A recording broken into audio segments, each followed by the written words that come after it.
Today we'll take our capsule from Matthew chapter 13 verse 1 to 9. Later that same day, Jesus left the house and sat beside the lake. A large crowd soon gathered around him, so he got into a boat. Then he sat there and taught as the people stood on the shore. He told many stories in the form of parables, such as this one. Listen, a farmer went out to plant some seeds. As he scattered them across his field, some seeds fell on a footpath, and the birds came and ate them. Other seeds fell on shallow soil with underlying rock. The seeds sprouted quickly because the soil was shallow, but the plants soon wilted under the hot sun, and since they didn't have deep roots, they died. Other seeds fell among thorns that grew up and choked out the tender plants. Still, other seeds fell on fertile soil, and they produced a crop that was 30, 60, and even 100 times as much as had been planted. Anyone with ears to hear should listen and understand. The seed represents the word of God, and the soil represents the heart. This means that some of the people that received the word didn't have the capacity to give the word an enabling environment for growth and harvest.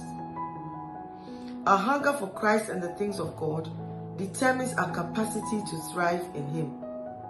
Whether rocky places or thorny, the point is that other issues have occupied our hearts and leave little room for our desire for Him.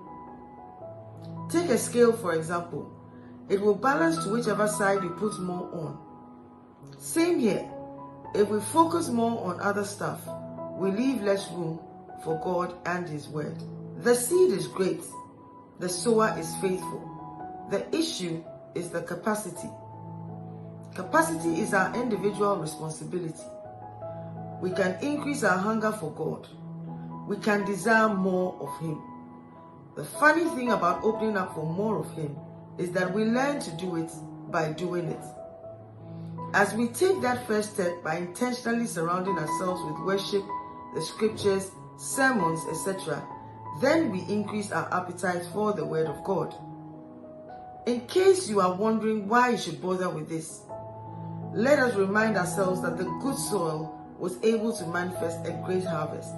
The Word says they produced a crop that was 30, 60, and even 100 times as much as had been planted. When the Word of God thrives in us, we prosper in all our endeavors. Do you want to do well?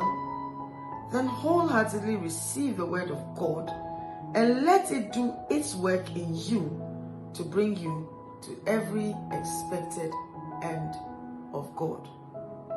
We can also develop capacity by walking in righteousness, walking in the will of God, walking in obedience, and discipling others. Stay blessed. We'll see you next week.